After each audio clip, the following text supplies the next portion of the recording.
আবহাওয়া অধিদপ্তর জানিয়েছে রংপুর, রাজশাহী, ঢাকা, খুলনা ও বরিশাল বিভাগে ২৪ ঘন্টার মধ্যে কয়েকটি জায়গায় অস্থায়ী দমকা হাওয়ার সঙ্গে হালকা থেকে মাঝারি বৃষ্টি কিংবা বজ্রবৃষ্টি হতে পারে। এর সঙ্গে সারা দেশে দিনের তাপমাত্রা কিছুটা বাড়ার আশঙ্কা রয়েছে, যদিও রাতের তাপমাত্রা অপরিবর্তিত থাকবে। বুধবার পরবর্তী ২৪ ঘন্টার পূর্বাভাস অনুযায়ী চট্টগ্রাম ও সিলেট বিভাগের অনেক এলাকায় এবং রংপুর, রাজশাহী, ময়মনসিংহ, ঢাকা, খুলনা ও বরিশাল বিভাগের কিছু কিছু স্থানে হালকা থেকে মাঝারি ধরনের বৃষ্টি কিংবা বজ্রবৃষ্টি হতে পারে। এসব অঞ্চলে দমকা হাওয়া বয়ে যেতে পারে। বিশেষ করে চট্টগ্রাম ও সিলেটের কোথাও কোথাও মাঝারি থেকে অতি ভারী বৃষ্টির সম্ভাবনা রয়েছে। এই সময় দিনের তাপমাত্রা ১ থেকে ২ ডিগ্রি সেলসিয়াস পর্যন্ত কমে যেতে পারে, তবে রাতের তাপমাত্রায় তেমন পরিবর্তন হবে না।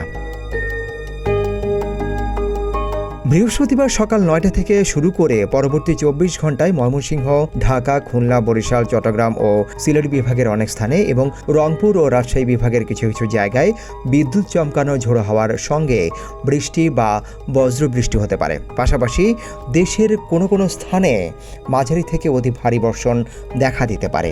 ওই দিন সারা দেশেই দিনের ও রাতের তাপমাত্রা সামান্য কমার সম্ভাবনা রয়েছে। আর এদিকে শুক্রবার সকাল ৯টা থেকে পরবর্তী ২৪ ঘন্টার পূর্বাভাসেও এমনই বৃষ্টিপাতের ধারা অব্যাহত থাকবে।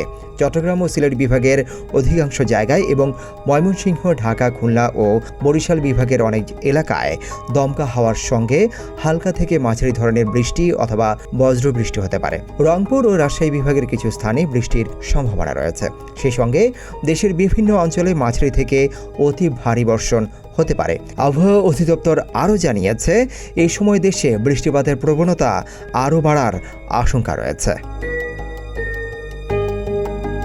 সিদ্দিকুর রহমান, রোমন, প্রতিদিনের বাংলাদেশ।